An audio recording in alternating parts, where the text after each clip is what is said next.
Hello, Kutch, and welcome to Crow, the MTF Butch. So recently on the transgender Reddits, specifically our MTF, there have been a lot of posts saying, can I be a tomboy trans girl? Mainly from pre-transition trans women, but also from trans women who have been transitioning for a while and are wondering if they're allowed to be a tomboy. And the short answer is yes. And the long answer is, well, the rest of this video. So I'm a butch lesbian trans woman, just for clarification.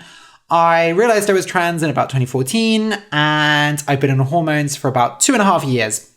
So I think it's really interesting that so many questions about this have been popping up recently. Like, so many people have been cracking their egg, and so many trans people have been asking deeper questions about their own gender. And I've seen someone argue that it's to do with the pandemic, that it's forcing us to really be alone with ourselves and reflect on our own relationship with gender outside of our normal social confines. And it's funny because at first I would have thought that that would have the opposite effect, that when not everyone is viewing you all the time and forcing gender on you, that you might be able to escape it in some way. But I think this really clearly shows that there is something very innate and internal about gender, that even when you're pretty much isolated from the whole world, it's still something that you reflect on, and it's something you can't hide from, right? I think more and more people are having some really deep realizations during coronavirus. For me, I realized I'm a lesbian and that I'm butch. So, hey, I'm here with you, and I'm here to tell you that yes, you can be a tomboy. So first of all, the number one reason that a lot of people seem to be asking this question is, they're worried that, if I like rock climbing and riding motorbikes and playing all these sports and, wearing jeans and watching football, like these are really masculine things to do. And if I like doing all those masculine things, I'm not really a woman. And then if I wear men's clothes, then why am I even trans, And here's the thing, obviously there's a separation between gender and gender expression. I say obviously, I understand, I hope you understand that by now, that there is a big difference between your gender and your gender expression. But the thing is with gender expression, it covers a really wide array of things. And this idea that certain styles of clothing and hobbies should be gendered kind of doesn't really make any sense when we think about it. For one thing, there's nothing about the fabric of clothes that makes them inherently gendered. Yes, theoretically, men's clothes are designed to fit a men's body shape and women's clothes are designed to fit a woman's body shape. But I can say pre-transition, I have a very lovely, juicy fat ass, and I did before transition as well. And the vast majority of men's trousers do not accommodate for it. Similarly, there are many plus size women and many women in general who struggle to find clothes that fit their body type. So, there's a lot about fashion and clothing that's enforced upon us. If you think about, even the colors that are considered masculine and feminine, like, blue is for boys and pink is for girls. That's a relatively recent invention from the last few hundred years, I believe. And with hobbies, I mean, who gives a fuck? Do whatever you want. I'm not going to explain to you why you can ride motorbikes, but you should, because you'll be fucking sexy if you do. It's on my list. So in a lot of these threads, that's what people have commented. They've made it very, clear, and they've clearly argued that those things aren't gendered. If you want to go on hormones, even if you don't want to go on hormones, if you want to be perceived as a woman and feel like you have a woman's body, then you are a woman. Right? You are transgender, and that's fine. And all of the hobbies and the clothing and putting on nail polish and stuff, that's separate. But there is another side to it, right? We can't completely ignore society, because specifically being a gender non-conforming person gives you a very different experience of life, and it can lead to a lot of self-doubt. Specifically, being a gender non-conforming woman can bring a lot of scrutiny and violence upon you. Being a gender non-conforming trans woman, oh my God, opening up a whole other can of worms. And it's not simple or easy. I think a lot of people want to say, oh, well, if a trans woman is masculine, then they're just going to pass as a man and then they're going to get treated as a man. So they might as well not be trans at all. Not true. I have been on hormones for 2.5 years and I can go outside dressed like this. I can go outside looking pretty butch and I still get gendered as a woman, right? Some builder was like, oh, let this lady pass the other day, you know? So like, hormones have a bigger effect than you would think. Many, many trans women, after a few years on hormones, will pass pretty consistently. But also, passing shouldn't really be the focus of it. It really should be about how you feel, okay? Because I've felt so much better since I started presenting in a way that feels correct for me.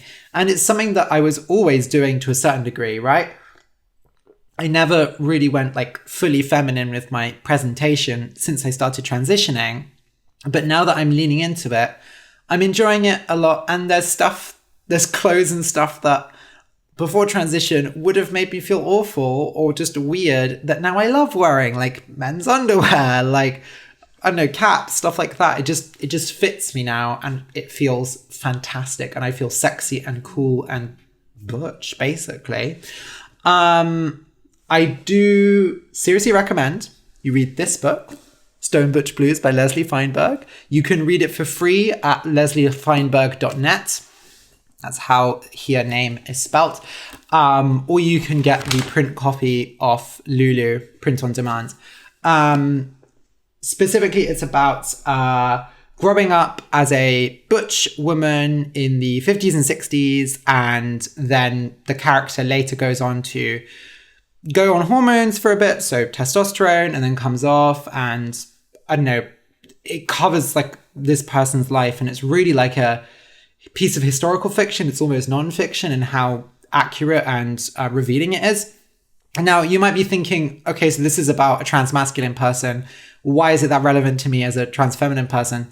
First of all, there's very little resources out there for, let's say, masculine off-center trans feminine people, as in like butch and tomboy trans women. There's just very little out there, as evidenced by all these threads being like, am I allowed to do this? Because if it was out there, then people would know that they're allowed to do it. That's why I'm making these YouTube videos, right? Because I want people who have similar questions to me to feel seen and all of that stuff. So yeah.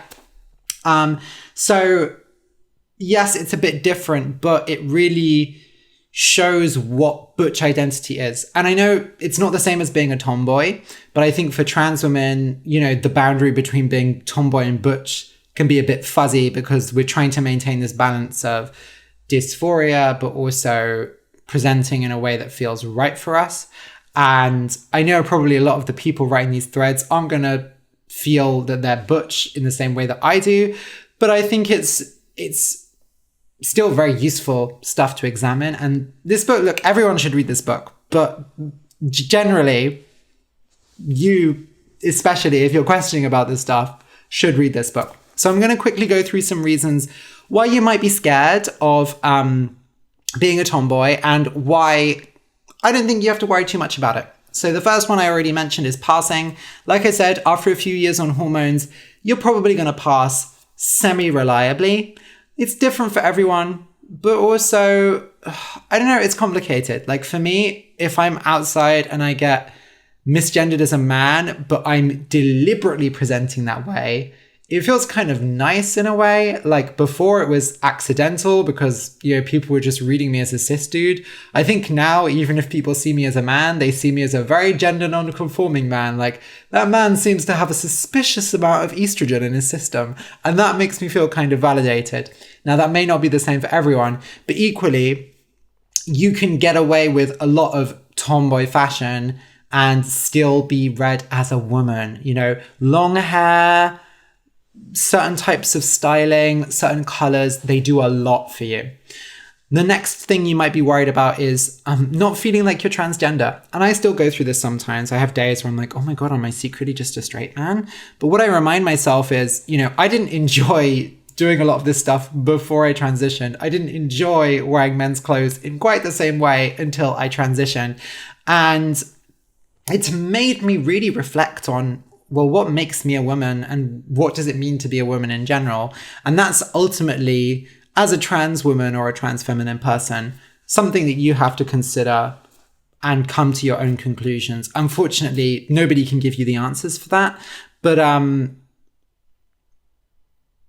if you're at the stage where you're like, I think I'm trans, but I think I'm expressing this specific form of gender, you're trans. Like, you are trans enough. Because if you were just a straight man, you probably wouldn't be worrying, like, can I be a tomboy trans girl? Like, you know? Now, of course, some of you may be attracted. I'm getting confused. Wait.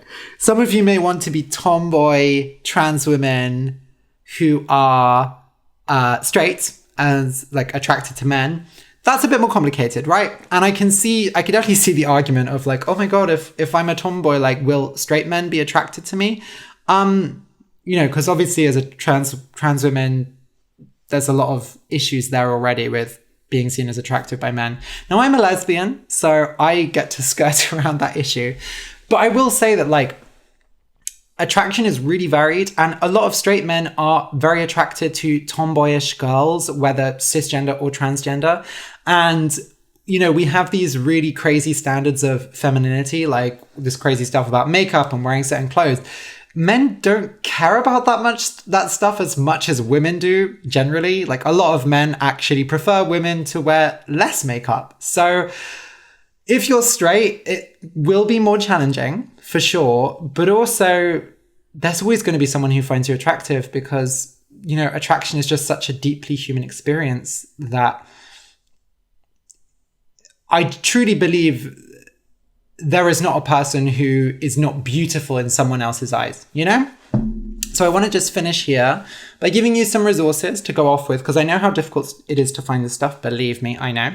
So there's a subreddit r/MTFButch. Again, if you're leaning more tomboy than butch, then this might not appeal to you, but it exists. It's not very active. However, there is a link there or discussion there of how to get access to a Discord for basically trans dykes. And it's a nice discussion space. I'm there, so consider joining on Discord. There is a YouTube recording of a panel discussion from the Butch Voices Conference 2011 about butch trans feminine people. This is pretty much the only YouTube material I could find. And obviously it was like 10 years ago. So the gender discourse has moved on like crazily since then, but it's very interesting to watch. And I found it super, super helpful. I'm going to link to another YouTuber who I don't know if they identify as butch or a tomboy, but I found their videos very helpful, and they definitely they are a trans feminine person who has like a tomboy-ish aesthetic, and they have done some videos talking about how they came to understand their gender identity. So that is Bryn Avery. All of the links will be below. I also find it really helpful to look at feminine trans men, like femme trans guys, because we're essentially doing the opposite to them, right? And I don't know, early in my transition, I almost felt like a resentment towards femme trans guys, and I couldn't understand why. And then eventually I realized that I was just fucking jealous because I wanted to do what they were doing, but the other way around. So there is a subreddit, FTM Femininity, which is fairly active as far as I can tell. And that can be really motivating to see, because often I go there and I'm like, oh, this is clearly a man, you know, wearing a skirt and makeup. So we apply these really strict standards to ourselves, like, oh my God, well, if I'm a tomboy, then people are going to just see me as a man and they won't see me as my actual gender. But then when I look at it on the flip side, I'm like, no, I have no doubts of how these people should be gendered, but they are still feminine trans men. So yeah. And finally, you can reach out to me. You can leave a comment. We can start a little discussion as long as it's respectful. I'm here to help. That's why I'm making these videos. Hope you found this useful. Spread it around, spread the love, and yeah, get out there, ride motorbikes, climb mountains, fuck the patriarchy, have a chill day, and see you soon. Bye.